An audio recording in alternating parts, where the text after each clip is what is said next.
Hi guys, ito mayroong bagong nagbinta. Ito guys, mga rare coins. Ito guys, talagang hinahanap ng mga kolektor. Ito guys, umpisa natin ang ating bagong nabili ngayon.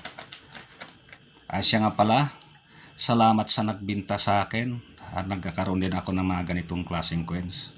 At ito guys, umpisa na natin. Ito guys, $1 United States of America, Bicentennial of the Congress, sa harap niya naman 1789 to 1989 D. Sa baba naman may nakasulat na In God We Trust. Sa taas niya naman Liberty. Ito guys, gawa sa silver. Gawa sa 90% silver. Mga ganitong klaseng coins guys, hindi natin tinatanggihan dahil ito ay isang gawa sa silver.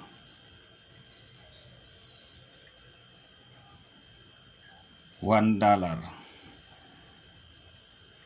Bicentennial of the Congress,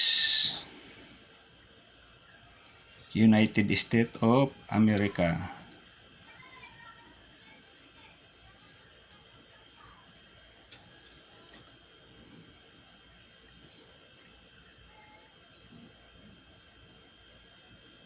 Mga ganitong klaseng coins guys, ito talaga ang commemorative coins. Kaya may kamahalan talaga pag ganitong klaseng coins. Alam nyo guys, ito binili ko ng 3,000 pataas, depende sa kondisyon. $1. Liberty, in God we trust. Okay, next tayo, dito naman tayo sa number 2. Ito naman guys, USP Philippines coins. Ito guys, 1 piso.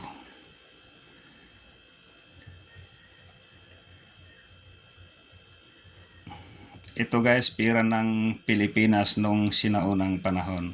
1 piso. Pilipinas. Sa likod niya naman guys,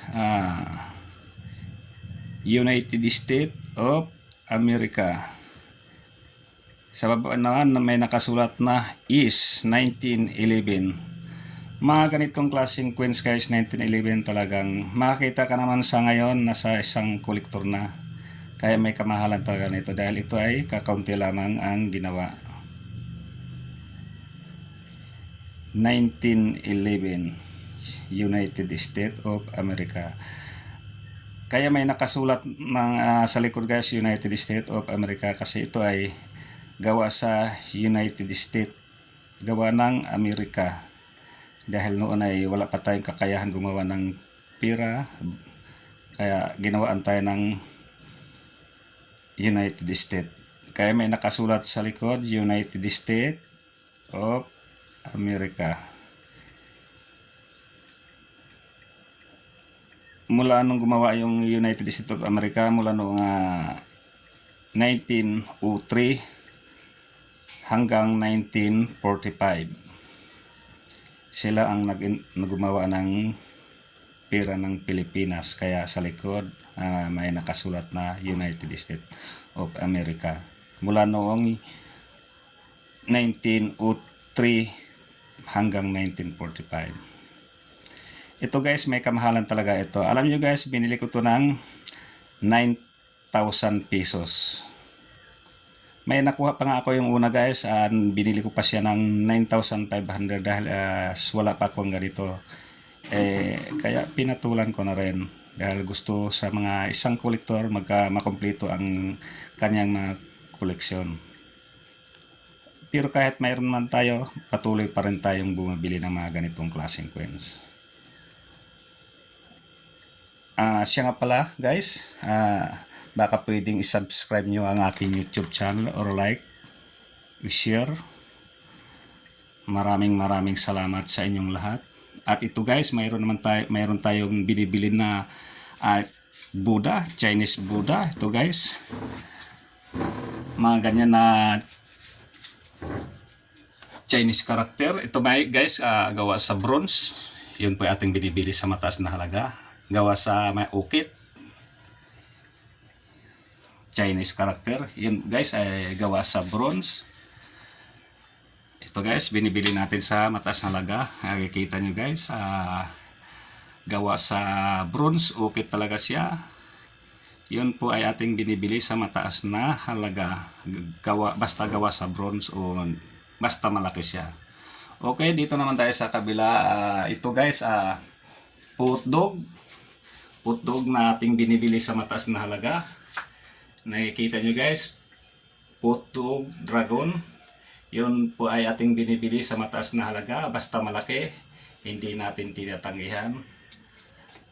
Yun po ay ating kinukoleksyon. Kahit marami tayong ganitong putdog dragon, patuloy pa rin tayong bumibili. Buddha na Chinese Buddha. Yun po ay hindi rin natin tinatanggihan basta magawa sa bronze o basta antique o gawa man siya sa kahoy. Yun pa rin natin binibili. Basta pag-usapan antique, yun po ay hindi natin tinatanggihan. Okay, maraming salamat sa inyong panonood. Natapos na rin ang ating video. Maraming salamat sa inyong lahat.